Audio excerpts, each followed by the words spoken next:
Assalamualaikum warahmatullahi wabarakatuh. Sedulur jejak lakon, ajian lembu sekilan merupakan salah satu ilmu kanuragan yang dimiliki ksatria kerajaan pada masa lalu. Ajian lembu sekilan merupakan sebuah ilmu tingkat tinggi yang diyakini dapat membuat pemiliknya tidak bisa tersentuh oleh senjata apapun. Ilmu ini berdasarkan pada keyakinan bahwa ada tameng gaib yang melindungi tubuh pemiliknya sejauh sekilan atau sejengkal.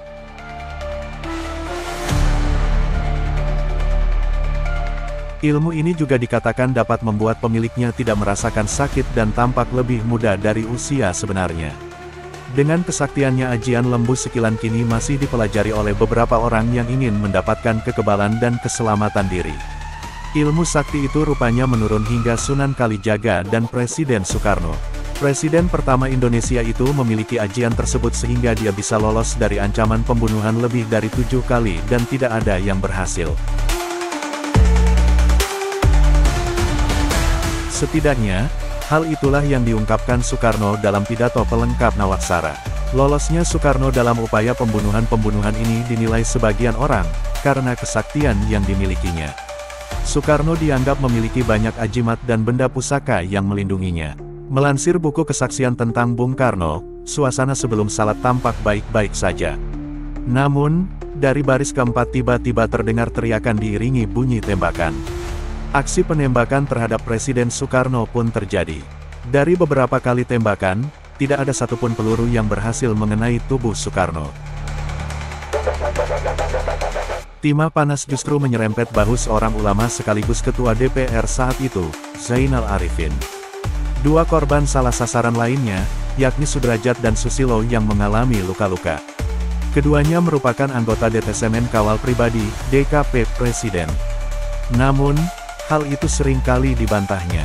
Bahkan, dalam pidato pelengkap Nawaksara, Soekarno kembali menegaskan, bahwa lolosnya dia dari upaya pembunuhan itu hanya karena perlindungan Allah Subhanahu wa Ta'ala semata.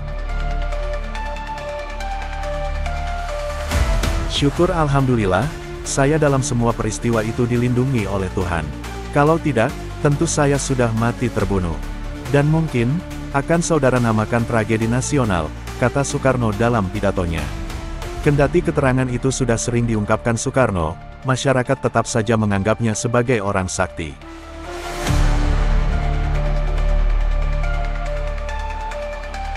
Apalagi, sudah bukan rahasia umum jika Soekarno dikenal sebagai pecinta benda pusaka. Beberapa ajimat yang diyakini sebagian orang dimiliki Soekarno adalah aji lembu sekilan. Ajimat ini konon dimiliki Patih Gajah Mada. Kehebatan ajimat ini sanggup melindungi pemegangnya dari bahaya. Ajimat dan benda pusaka lain yang diyakini dimiliki Soekarno adalah wesi kuning.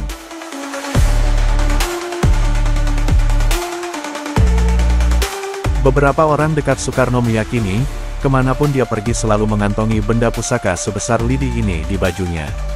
Khasiat benda ini sama dengan aji lembu sekilan. Ajimat ini konon pernah dimiliki oleh Adipati Menakjinggo yang melakukan perlawanan terhadap Majapahit untuk mengawini Ratu Majapahit, Dewi Suhito. Pemegang benda pusaka ini, diyakini akan terlindung dari berbagai mara bahaya dan kejahatan musuh.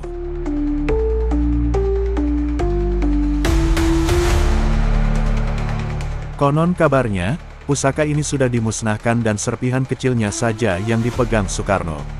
Lolosnya Soekarno dalam berbagai upaya pembunuhan, mulai dari pelemparan granat di Cikini, serangan bom hingga penembakan saat salat Idul Adha, semakin menguatkan wacana ajimat dan pusaka itu.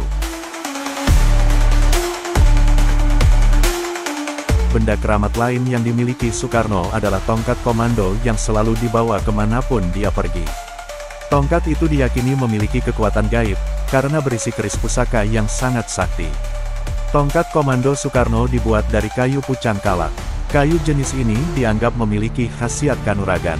Bila ditaruh di atas air, maka bayangan kayu ini akan menyerupai ular yang sedang berenang. Akhir kata Mimin mengucapkan terima kasih telah menyaksikan video kami. Semoga sedulur semua terhibur dan bisa menambah wawasan. Wassalamualaikum warahmatullahi wabarakatuh.